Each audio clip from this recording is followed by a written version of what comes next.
first record I bought was probably an Embassy. No, I know what the first record I bought was. My mother bought for me was Carmen Jones, Marilyn Horne singing "That's Love," and that was the first record I physically commissioned. But of course, we had records in the house because in the 40s, everyone had cupboards full of 78s, like the Laughing Policeman and all those novelty records, L. Jolson records, things like that. George Formby. And so I had a lot of stuff, but physically that was the first 78 that I think I asked for. My mother bought it for me. That would have been about 53, I suppose. And whereabouts would that have been? Where I lived. I was living actually in Maidstone in Kent. I was born in Lenham in 1944, and we, got bombed out in the war, and we moved to Maidstone, and that's where we stayed in a little terraced house until we moved to Chelsea. Then I moved to King's Road in Chelsea with my mum, and in 1967. So it was quite. She said, "Oh, I was brought up on Wardle Street." Yeah. What? Oh, yeah. The flat in Wardle Street. So yeah. We're just right in the epicentre of everything that's saying you were moved to King's Road in Chelsea. I did. We moved from Maidstone to King's Road in Chelsea, believe it or not, right on the King's Road, overlooking the King's Road. And of course it was great. It was swinging London at that time. I was familiar with London because I was always up here in the clubs and everything. So it was not a great transitional period in as much that it was a shock to the system. But it was better than the country anyway. Mind you, I always lived in town. I mean, even in Maidstone, we were right slap bang in the town with all the shops around us. So I'm really a townie, to be honest with you. In actual fact, up here, it's quieter than, it's the quietest I've lived. But my current girlfriend lives in Fulham now, but she's a Chelsea girl born and bred, and she was born in Cadogan Square or something, so it's like going home, My wife actually died 18 months ago. She died of pancreatic cancer, and so... You're finding yourself out and about again. Well, you've got two decisions then. You have a decision to make, whether you sit around and mope about it and you walk around touching the furniture saying, I remember when we bought this and so on, or you literally accept it as a fact of life and you start to socialise again. And it's like if you lose a pet in a similar way, you should get another pet if you intend to. You shouldn't leave it too long. But I mean, I know girlfriends are a different kettle of fish, but saying it and doing it are two different things. For example, when my wife died, she died in Harley Street, and I came home. Obviously, I had to collect her things and so on, and being Jewish, the funeral was next day. So I went down to see her in the morning, and by next day I had to arrange a funeral. So I came back here and had to get on with the business straight away, no messing. And but I also had in the house my last remaining cat, a tiny black Siamese cat, and we'd had 5 cats and a dog at one time. And it was an extension, at least, of a human being. It was, she gravitated towards me. She slept with me in the bed and told me when to go to bed. Siamese are very vocal, and told me when to get up in the morning and all this sort of thing. So it was great. And then that was in March. Then in July, I was sitting here one evening, and she just got up, reared up, tried to get her breath, and just dropped dead in front of me. And that was my last cat. So I thought, oh God, that's all I need, So I had to arrange a funeral next day. It cost me £1,000 for a pet cemetery. We all have pets are buried in the cemetery. But the fact is, when I came back from the cemetery, it was deathly quiet, and it's just they can be asleep. It doesn't matter. They just a presence in the house. So everyone after that was saying to me, "Well, you've got to get another cat straight away." And I said, "You're right." I said, "But I think it's girlfriend first, then cat." Yeah, my father died a year ago now, and he'd been living with my sister down in Somerset, and it's just all of that. She'd looked up, she'd been his carer for the last X years, and all of a sudden you're like, right, yeah, come on. That's right. Yeah, she bought a dog about 2 weeks before he died, so which was appalling timing, really. But there you go. Yeah, but that's just the way things go. Well, so, yeah, that's right. So how do you move out of? You're already up in London before moving to King's Road. So yeah, we did. I mean, all my band days were really for quite a few years before we moved up to London. Were in and around London. I mean, we did all the clubs like the Marquee, the Flamingo, and so on. So and all the agencies that we use, the management agencies and the publishers were all in London as well. How did you make the transition from the wilds of? Did you have local groups? Well, the intention was there in the first place. You got to want to move from one place to another. And because I was so centred around London, it was very difficult to commute all the time. You either got to drive up or you've got to get the train. And it couldn't go on forever, all that situation. So I had to move up.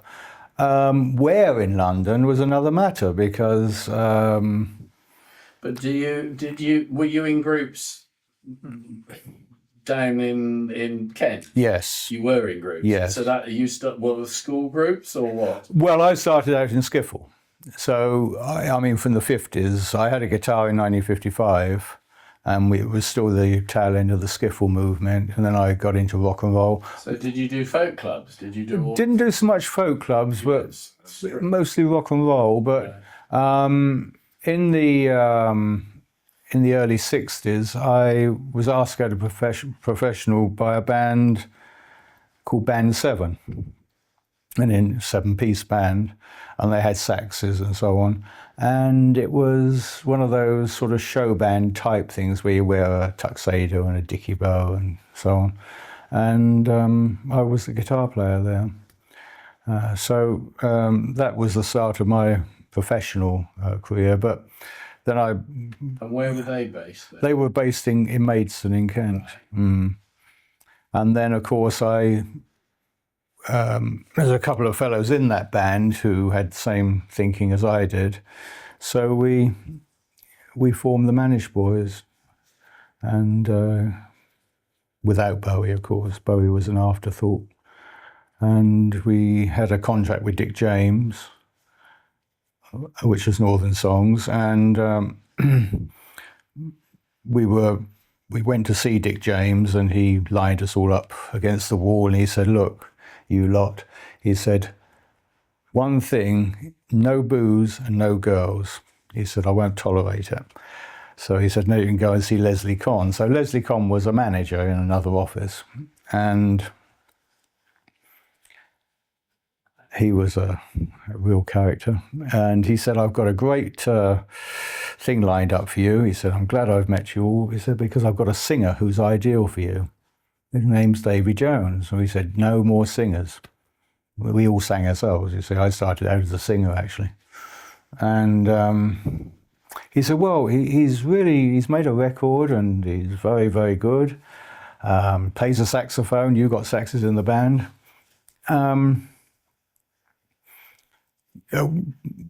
I'll come down with him at the weekend and you can give him a trial." So we did. We came down one summer weekend, and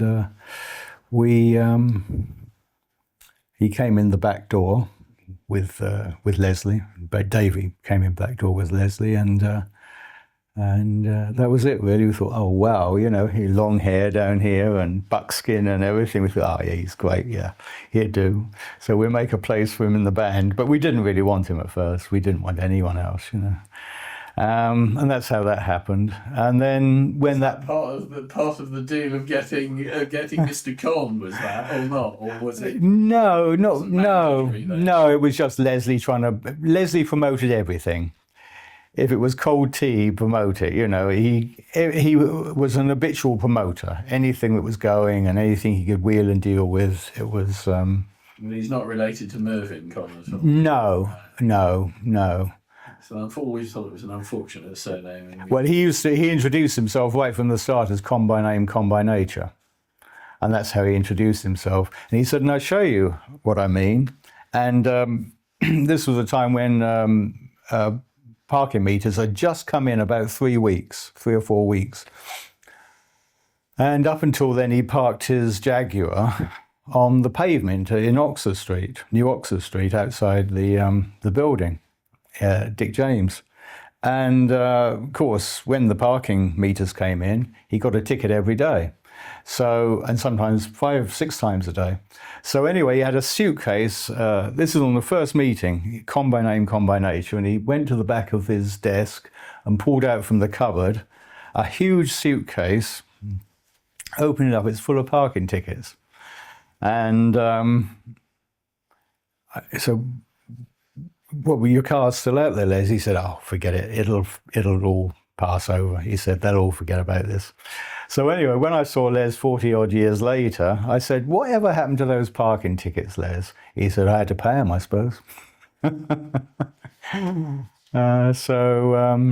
No, I like those sorts of characters. They're just... Oh, he was mad, you know. The more I sort of... You keep coming across those, you know, that have gone from music hall or whatever, and they're in... You know, Don Arden, but, you know, there's so many. Yeah, that's right, yeah. I mean, Leslie was a typical one. He gets a glowing write-up in Bruce Welch's book. How he was instrumental in getting the Shadows started, and they have nothing but good words to say for him. And but anyway, 40 years later, I hadn't seen him since about 1962 or something like that, 63, something like that. He phoned me up here, and I said, who is it? He said, Leslie. I saw Leslie? I don't know any Leslies. He said, Leslie. I said, oh, Les. I said, God, I haven't spoken to you for 40 years. He said, no. He said, sorry, I haven't got back to you. He said, but can we meet up, Bob? He said, we've got to meet up now. I've got some great ideas, and I think you should get the band together again. I said, well, you know, you'll have a problem getting Bowie in. But he said... The singer won't want to do it. He said, I don't know. He said, I might be able to fix that. So he joins the band. Yes. And Leslie gets you gigs, left, right, and centre? No, he stops getting us gigs. He passes us over to other people who might get us gigs. In actual fact, what we're doing is getting our own gigs, really, which is what you did in those days. Managers used to take you on, but very rarely did they promote you to any great degree. They took a cut out of what you earned. That was what it was. But you still did all the hustling and hassling and all the rest of it. So what sorts of places were you playing? Well, we're playing all the main ones, Marquee, Flamingo, Eel Island, The Scene, we played there. I can't remember, all over the home counties and London. We were quite a popular band in London, home counties.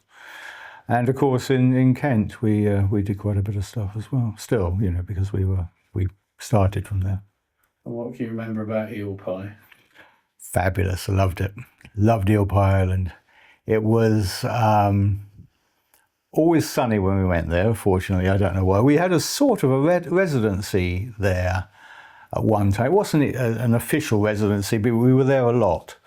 And I remember Rod Stewart was with Long John Baldry then, and everyone shared the same dressing room. So if the Stones were there, for example, you would be in with the Stones. There was no separation at all. It was a long dressing room above with a glass front that you could see into from the audience. above the stage. And I remember Rod Stewart very well up there, Long John Baldry. Although Long John Baldry was mostly in the bar, I think, drinking.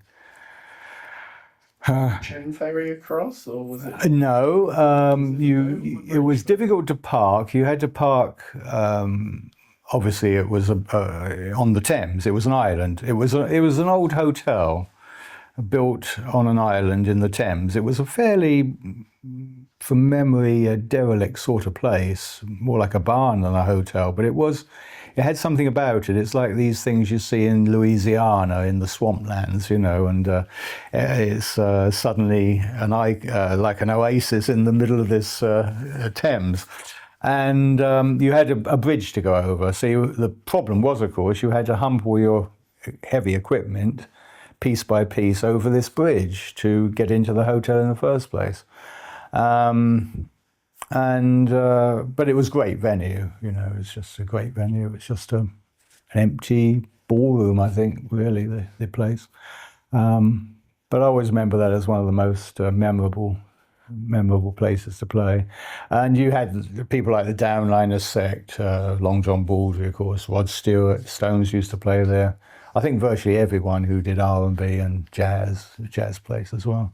It's very good, very excellent. And, I've got a mate of mine's got an R&B club in Twickenham still. Has he? Well, there's a huge, and I live not that far, and I went to college in Twickenham. Oh, did you? Yeah. So I know it, and I keep saying, yeah, okay, I will do an eel pie program, but I've never got around. Well, is it there anymore? I don't know. No, they took it down, did they?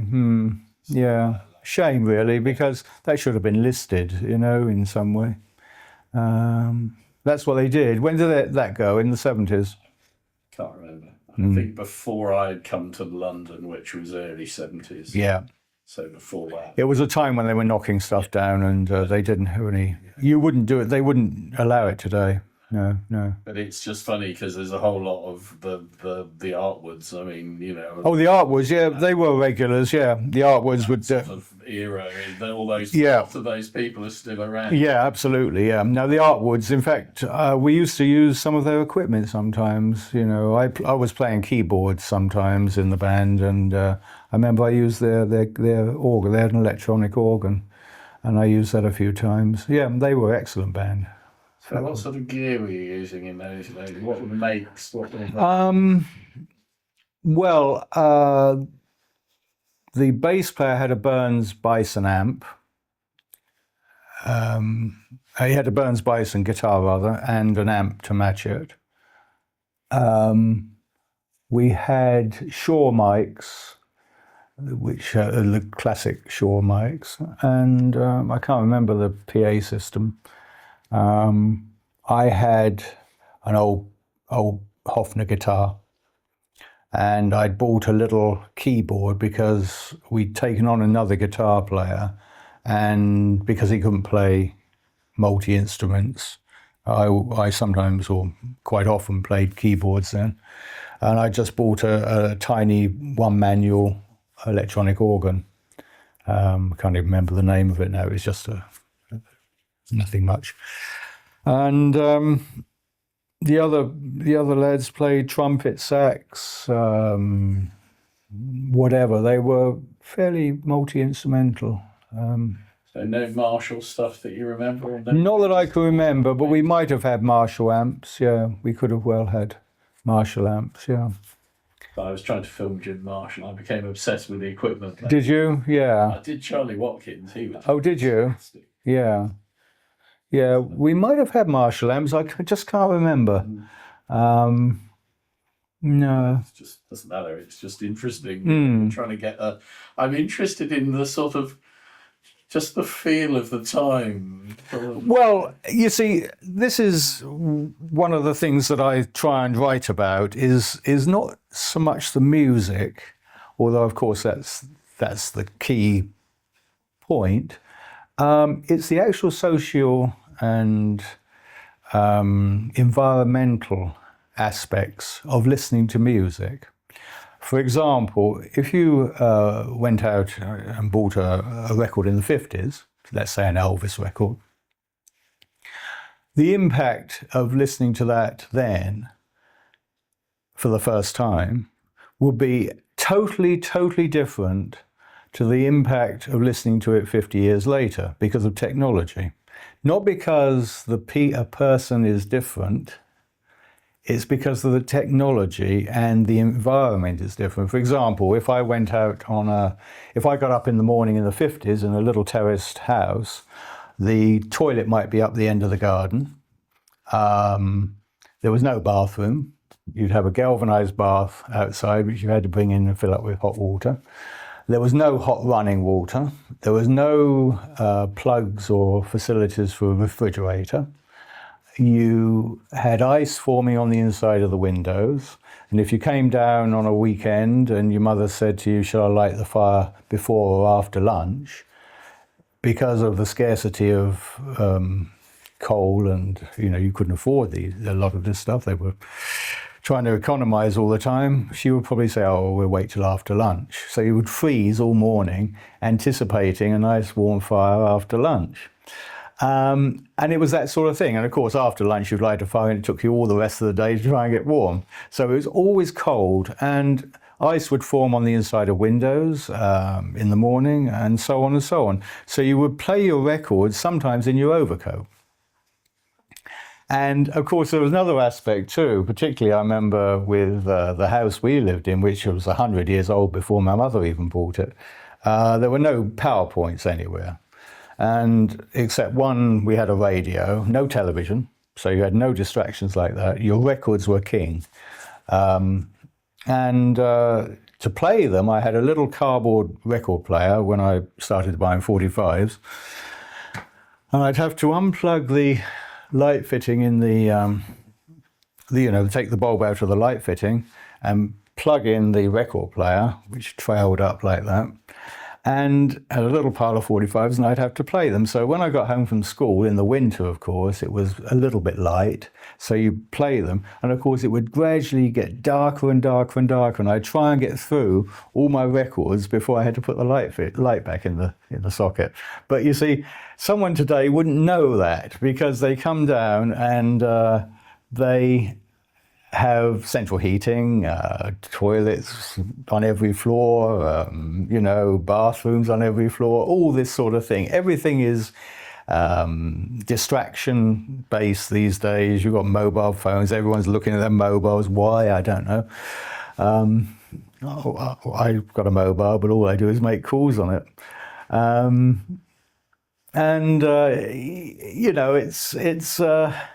It's a totally, totally different atmosphere. And of course, when you walked out into the street to buy your records or bring them home, you had different smells in the streets. For example, you don't smell tar in the streets these days. It's not something that you do. You don't have steam trains. And that actually created an atmosphere. So all these smells and environmental things made a hell of a difference, well, an entire difference to how you viewed music in those days and the same music, how it's viewed today. And you have to have lived through it to actually know what it was actually like. Yeah, I think you have to have been there to know what it was yes, like. Yes. I'm probably just over 5 years younger than you are, sort of thing. And yes, I can remember a lot of that. But it hits each generation as it hits each generation, doesn't it? Yeah. I mean, the number of people who went and saw Rock Around the Clock and just went, yes. But I have met. And I don't have that because I had older brothers and sisters, sort of thing. So well, the other thing too, talking of impact of music, when rock and roll came out, let's say via Bill Haley, really, not Elvis, really Bill Haley in the first instance, I actually didn't like it. I couldn't make head nor tail. I thought, what the hell is he talking about? See you later, alligator.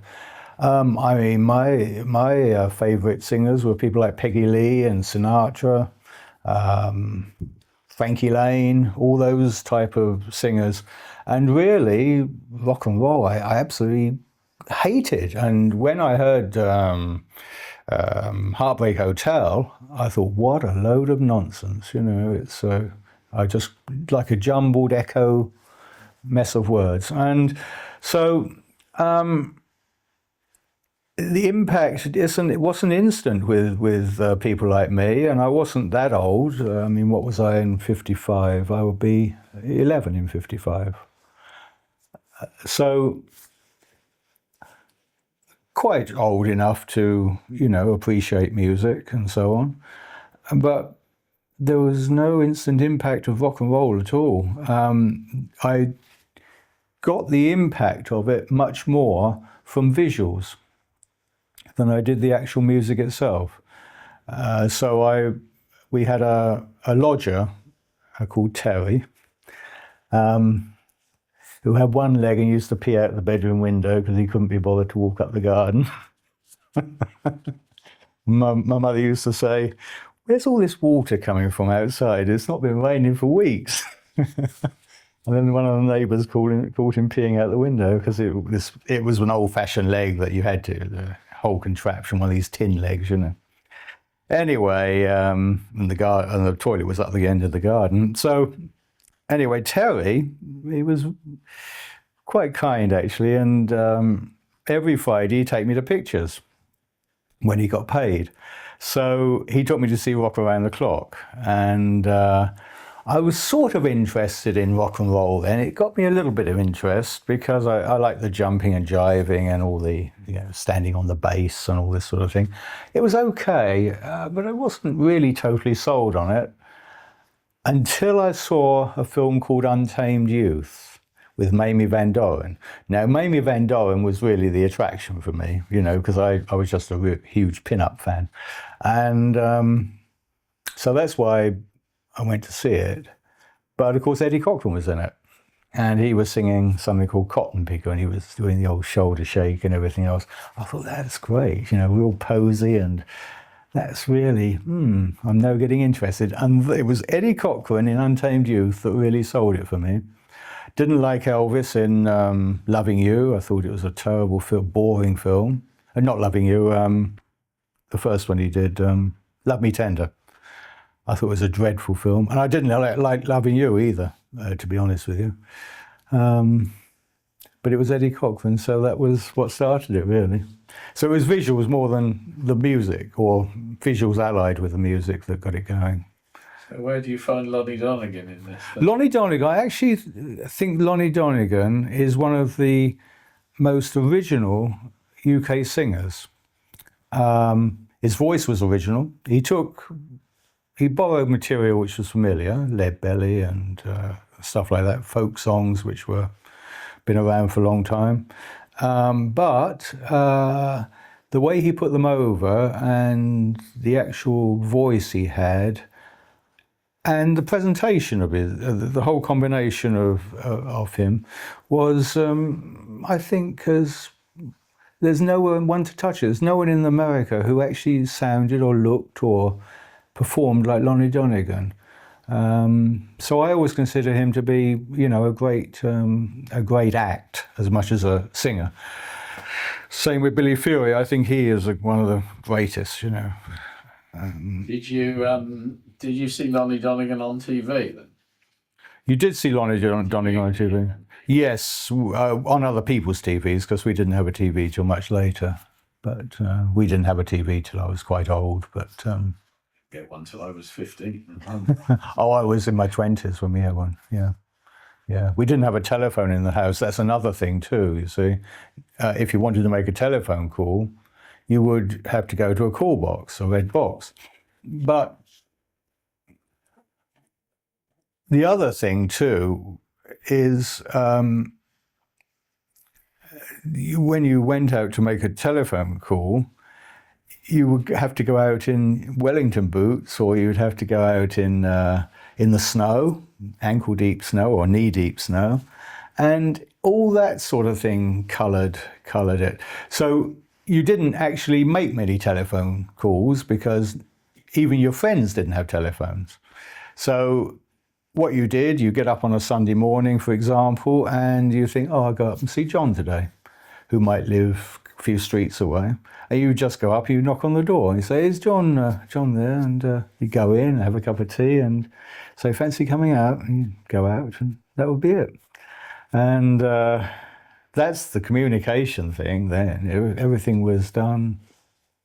You know, I'd quite often be at home and I'd have a knock on the door and it was someone, you know, a friend of mine who would just come in. See, I still do that. Just turn up at people's knocking. Yeah, yeah. One of my nieces, she says, "Can you phone? My husband really doesn't like people just turning up." Doesn't he? No. Oh, I'm the era where you just, oh, you in? Oh, Yeah. you know, you're doing anything? Oh, Yeah. quite funny. The other thing too, I mean, just while we're talking about that sort of period, we lived right on the main street, so you opened our front door from the pavement and you went into the front room. And my mother used to leave all her. There was a chair by the side of the door when it was open, and she would leave a little note for the milkman with some money on it, a little note for the insurance man with some money on it, and a couple of notes for other people, gas man or whatever. And they would open the door, take their money, close the door, and that was it. There was never any question that any of them would take any of the other money. They just took what was theirs and that was it, closed the door again. And I remember our insurance man was actually the guitarist on Riders of the Range. No, Ghost Riders in the Sky, on the radio show. And I remember being quite amazed by that. He said, he said, I played guitar on that record, on that show, you know.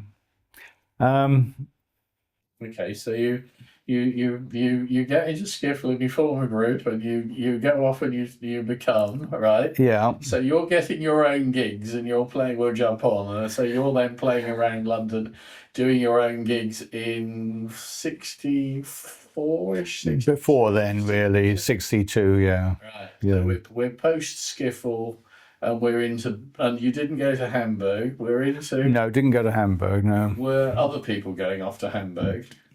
A lot of them were. We were actually booked to go to Hamburg, but it never happened in the end, no. And who would have booked that? We had an agent called Arthur Howe, and it was all on the cards that we would go to Hamburg with him. But he was tied up with Shel Talmy, who was a record man.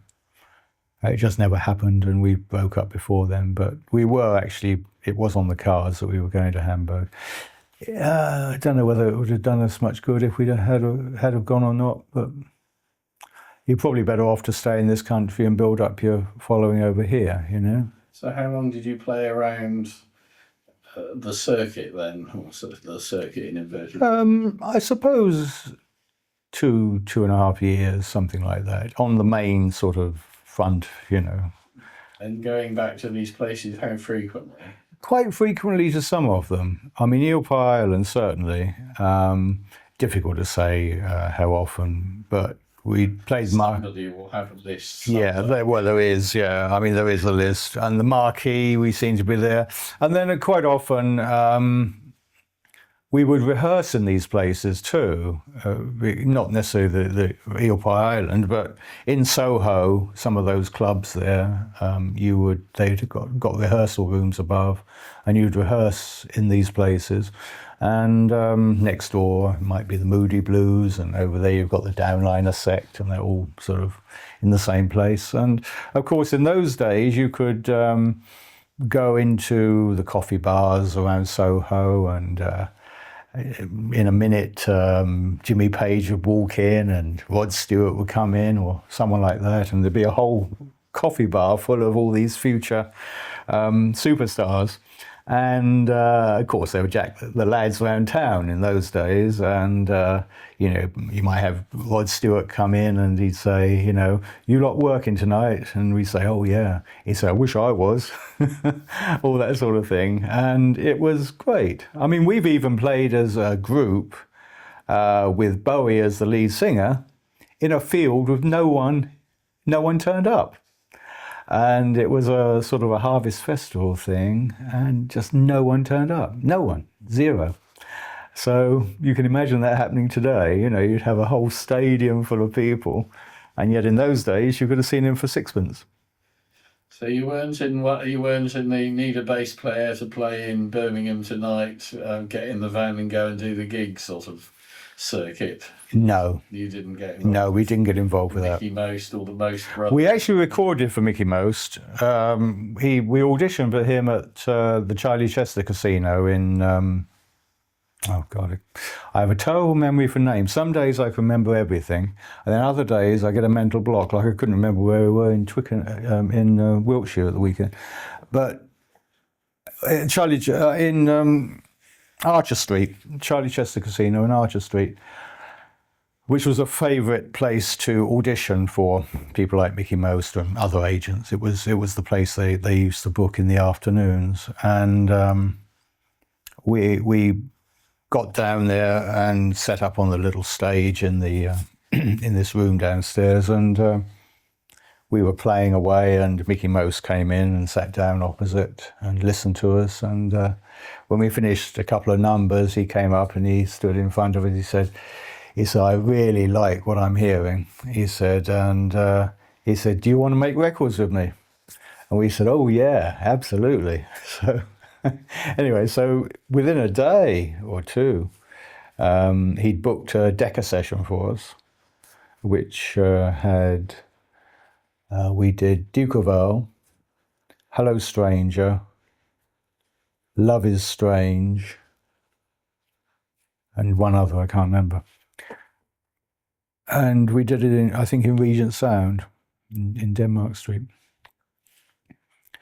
But it was never released, and presumably the tapes got wiped. All tapes were quite a valuable commodity, so no one hung on to them. They probably the next day, Mickey Most would have heard it and said, no, can't use that, or something of that nature, and they would have immediately just wiped them. There was no hanging on to posterity. And I do have Mike Appleton, who produced the Whistle Test on I've got him saying, how he managed to overwrite the BBC edict of wiping the tapes off. They did, yeah, they did. It's just, but then the first videotape I bought for my VHS machine was £15 for a 1 hour tape. Yeah, I know.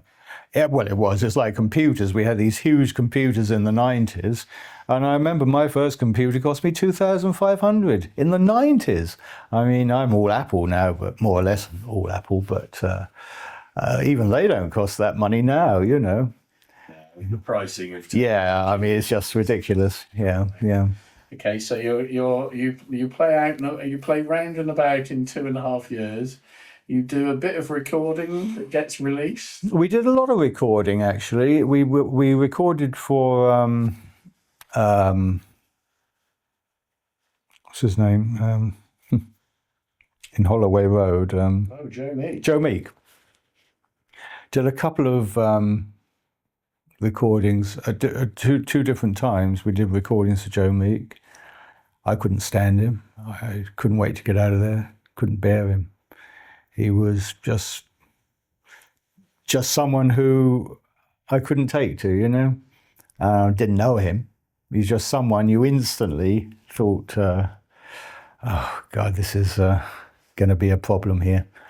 And every time, he was never constructive about anything. He would just be there, non-committal, totally non-committal over his little machines. And he'd come out and he'd say, you're dragging the bass. And the bass player would say, well, what? Well, you're dragging. And the bass player would look at all of us and say, so things like that, or the saxes are out of tune, or something of that nature. It was always contradictory things. It was never any constructive. He could never actually make a constructive opinion on something. He knew what it was, but wasn't. He was a bit of an indoor boy. Yes, yeah, that's right. Yeah. Wonderful quote Yeah. in the programme. Yeah. With his brothers. But I'm sure if you got to know him, he was okay. But he was now, of course. Those get released? No. But I'm sure he kept them actually, because he was someone who didn't throw things away. But I mean, now, in retrospect, I consider him to be a total innovator, a musical innovator. But at the time, Doesn't mean he's a nice man. No, well, he might have been a nice man, but It just didn't gel with me, and your livelihood's at stake. They're always hustling around, and you really want to get favourable things going on. You don't want to be knocked back at all, because you're boosting yourself up, and you want people to, at least, even if it's false, actually try and boost you up all the time, because in those days it was a hassling job.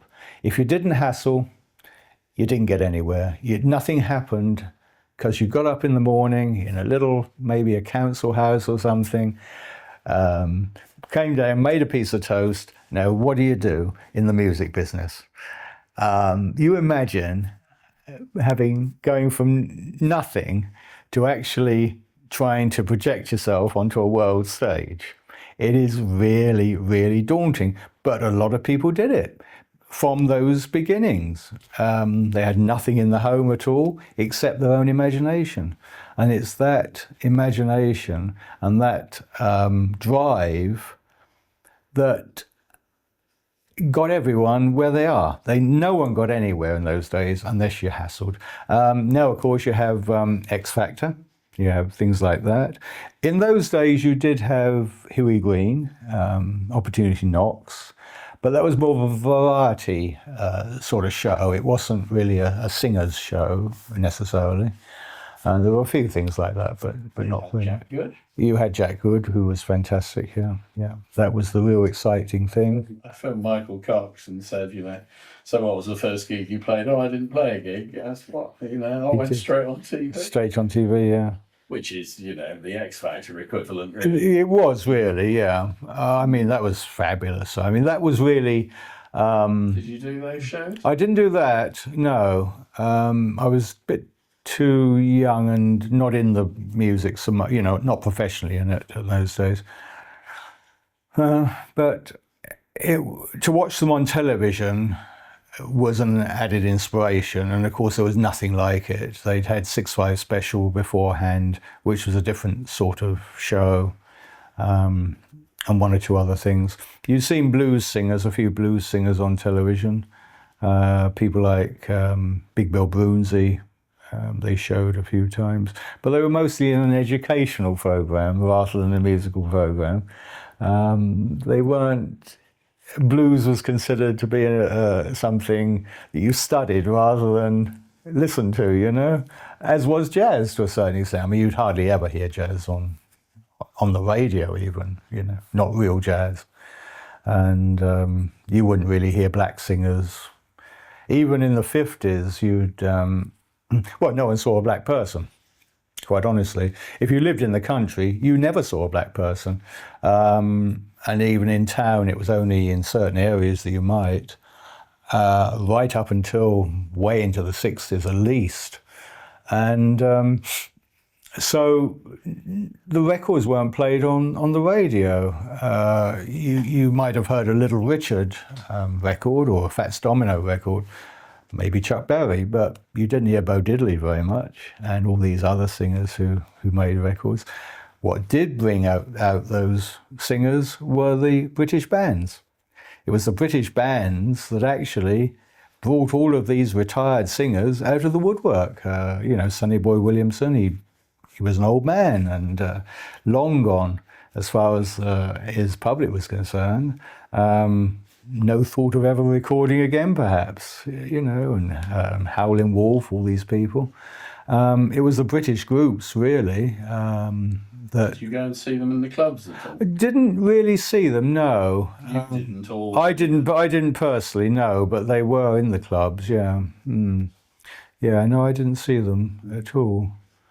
I've seen people. I had Tommy Brown in here recently, who used to record for Savoy. He stayed up here for a whole day, and he's about 90 now, and had a great time. And he was telling me all about the old days and the segregation and all that sort of thing, which is what interests me. And yes, it's extraordinary, isn't it? That's right. It is utterly extraordinary. It is. Segregation. It is. right, you know, going on so long. I mean, It went right in. sort of vilify South Africa for apartheid, but yes, look at America. of course, yeah. I've got this whole theory at the moment about when the American dream dies, and we've concluded that it's mid-60s when they abolish segregation. Yeah, that's right. But even so, the American dream is only dies for the white Americans. Yeah. Black Americans actually things get better. Yeah. You know. But even when they sort of abolished it, it still carried on in a lot of states, and you know, under threat, you wouldn't go into a white bar or that sort of thing. Did you go abroad? Didn't go abroad as a musician. No, never did. And never went off abroad. No, never did. No. We both. Why? Well, I think not many people went abroad in those days anyway. It wasn't actually a mindset to go abroad and perform. The other thing too, I think we were more concerned, and not just the bands I had and so on. It was building up in your own backyard, really, was what you wanted to do. I mean, one of the things, the difference between perhaps being a musician or singer today, if you ask a singer, or let's say a consensus of singers today, or potential singers or would-be singers, what they want to, why they're in the business, they'll say, I want to be rich and famous. That is it. They want to be rich and famous. In our day, we wouldn't even dream of busking in the street unless we could really play our instruments. And one of the prerequisites for being a musician was to actually be good enough to join a band. And that's what you strive for. So you practice 8 hours a day or whatever. You practice every time you came home from school, every weekend. You put your records on because there was no tape recorders or anything. You learn from records. You put your record on, play a little bit, put it on again, play a little bit, see what Chuck Berry was doing. And you get the feel of the thing as well as the notation. And so in the 50s, and previous to that, I suppose, you became a musician because you wanted to be good at what your chosen thing was. But nowadays, of course, it's the fame and the fortune and the stretch limousines and, you know, all the rest of it. And, well, it's the celebrity culture. But there was none of that in the 50s. I mean, you would appear on stage in the clothes you've been walking around the street in during the day, and probably slept in the night before. So there was nothing glamorous or glittery about it at all. It was the music that counted 100% really, except one of the other driving factors for people who wanted to play music was the girls. And of course, you've got many more girlfriends if you actually could stand on stage and give them a wink and, you know, play Poor Little Fool or something. And that was really another motivational force. So it was the music first, perhaps, and then impressing the girls later. Yeah. Are you earning more money than your parents would by then? No, you're probably earning less, in fact. Yeah. There's Big Jim Sullivan was, you know, when he joined the Wildcats, and he's just going, you know, and I'm earning in a day what my dad would. You know, okay. So Mr. Davy, yes, Master Davy, does he leave, or do you carry on, or does the band break up? The main problem with the band was the finances. We had an old Bedford van which was breaking down daily. It was just so expensive to sustain. Davy, it was no animosity with anyone. In fact, Davy wasn't the first to leave the band, but we just couldn't sustain anything because, first of all, we couldn't afford a new van. Equipment was all on HP. So we had to work to pay the HP. And of course, if you don't have a van, you can't work. And so Wolf, I think it was, who was our baritone player, he said, I'm going to get a job. That's it. So he went off and got a job, and then one of the others said the same thing, and he went off, got a job. And Davy was way down the line, really. So no, it was not any. So the band breaks up. So the band breaks up. I'd already started writing songs for Shall Tell Me, and so that's what I carried on doing for quite some time, writing songs. As for him as a publisher. As a publisher, yeah, he was starting to record some of the things I'd written with my songwriting partner Paul Rodriguez, who was also a member of the band. We could both read and write music, which was fortunate. So we were a good partnership. And so would you demo these things? Or? We demo. So every week we'd have, and then we gradually got more publishers. We had Leeds Music, Flamingo Music, I can't remember, Carlin, I think it was, all these different music publishers. Sometimes we have 4 or 5 different music publishers. And we had to produce 2 songs a week for all of them, which was pretty good going. So I would go up on a Tuesday to Central Sound or Regent Sound with guitar and make the acetates, just a one-sided acetate of each song, and come back home, do the top line, and then on the Thursday we go around all the publishers and we'd have a package with a sheet of music with the top line and the lyric and this acetate inside. And the secretary in these places would just go under the desk and give us a little wage packet every week. So we did the rounds every week and we get a little wage packet, and it was okay, you know. Didn't earn a lot of money, and you more or less gave away the copyright by accepting the wage packet. You gave away the copyright of the song, but who cares? You were earning enough money to go on. So you're not exclusively signed to any one publisher then? It's on not song by song. Yeah, song by song basis. Yeah, mm-hmm.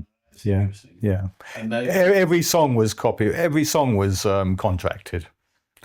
So if I took 2 songs to Shell, I would have a contract for each song, you see, and we'd be a signed contract for each song. But we didn't have a blanket contract at all. But they expected you to write 2 songs a week, or 2 songs within 10 days or something like that.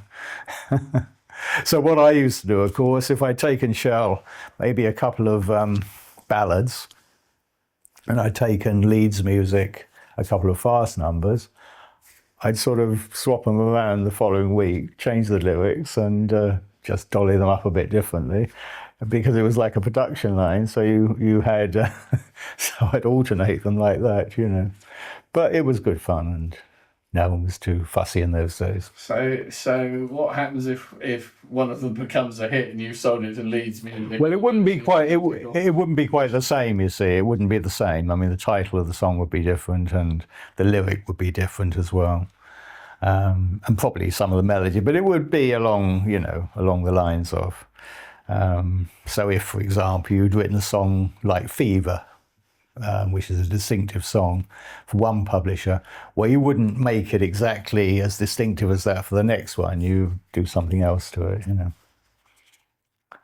So did they listen to the song and accept it, or did you just give them 2 songs? No, you would just hand them over to a secretary. You didn't always see the person concerned, you know, the boss. You just hand them over to a secretary, and she would have a pre-made wage packet for you. So. Oh, that's interesting. No, I've not come across that. Yeah, that's nice. I like that. And you said you were doing sessions? Did sessions, yeah, different things. I can't remember what. Now, I used to, because I'm really a guitar player, you know, and so I mean, I did play keyboard, but I couldn't even tell you what the notes are these days. But I still practice guitar, so I kept it up. But did sessions. I did a reggae session. Remember, I did my first reggae session for Jack Price. About 1970, I suppose it was, 71. And I'm not really a reggae fan. I don't, I know we used to call it blue beat in one time, blue beat or ska or something like that. We didn't know the difference. So anyway, Jack Price had a label called Sioux Records, Sioux. And they're very collectible, these records now, of course. But anyway, went down there with my guitar. I think he was based in Kent somewhere. And went into the studio down there, and there was this. I said, "Where's the singer?" And he was actually had his head in the cupboard. The cupboard door was open, and his head was in the cupboard, and his body he was totally paralytic on the floor. He's a, I don't think he was a Rastafarian, but he was that, something like a Rastafarian, and his name was Tyrone. I remember. So anyway, he said, "Oh, don't worry about him." He said, "He'll be all right." He said, "He'll come to a bit later." So he said, "We can still do the backing tracks." So I said, "Well, where's everyone else?" He said, "Oh no," he said, "You're the only one here." He said, he said, "We're going to use a drum machine." I said, "What's a drum machine, for God's sake?" And it's the first time I'd ever known of a drum machine. So he showed me, and that was it. So I literally did some guitar tracks, which apparently are on LPs. I don't know. I did a lot of jazzy stuff, like fun. It wasn't really reggae. It was reggae beat. I do the rhythm track, and then I double track the lead guitar solos, like Wes Montgomery stuff, that type of thing. Lots of octave playing and peaks and troughs and things like that. So what's your most rock and roll moment then? What's the moment that you thought, what am I doing, or whatever it is to you, but where this music got you to that was just the... Well, really, I think now, to be honest with you, because I can't believe, since in the last 6 months, I've done TV interviews, I've done radio interviews, I've had 5 books published with chapters on me, and my band sometimes, but not necessarily with the band, but things that, name me. I get a lot of work. I get a lot of work with publishers because of my background. It always interests them and so on. So however slim the background might be, it doesn't matter anymore because people are fascinated by the stories. And it never ceases to amaze me how slim a storyline can actually be fascinating to the average person. And this new girlfriend I've got, Susan, I met her about 9 months ago, and I said to her, one thing you've got to get used to, there's never going to be a dull moment with me. I said, you're going to be something happening all the time. And she said, so within a couple of weeks, we're walking down King's Road, and 2 people came up and asked me for my autograph. I said, well, there you go, you see. You can't get better than that at nearly 70. So, it's just fun. It's just amusing, really, but it's just fun. So really, yeah, that's what it is. It's keeping the whole thing going. Most people have given up at my age, and this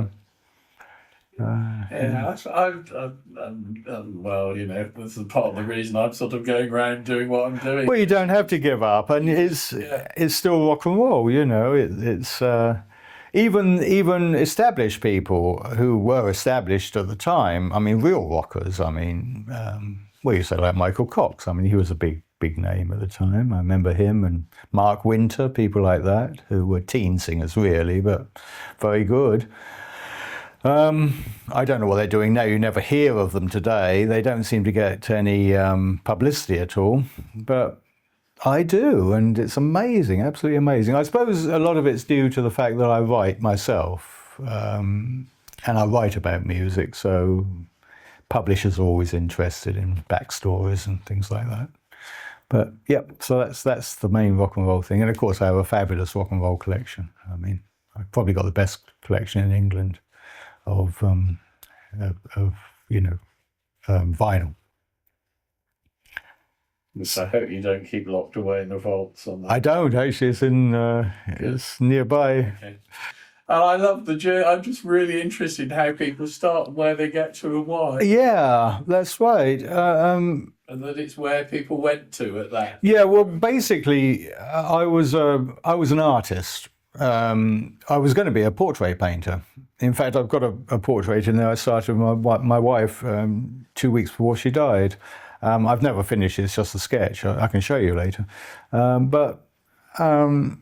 So I was going to be a painter and artist, maybe even a graphic artist, which I have done subsequently. I've worked for big organisations where I've been a designer and artist, illustrator and so on.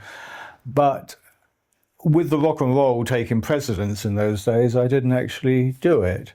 But subsequently, I've been able to do that as well, and then satisfy that sort of outlet as well. And I think later on in life, if I live as long, I'm going to probably be painting a lot more, so it's getting through all those teenage things and doing what you want to do at the time, and then you can always catch up on the other stuff a bit later. You get to turn in Captain Beefheart and become a celebrity painter. Well, that's always a possibility, yeah, absolutely, yeah. Yeah. Excellent.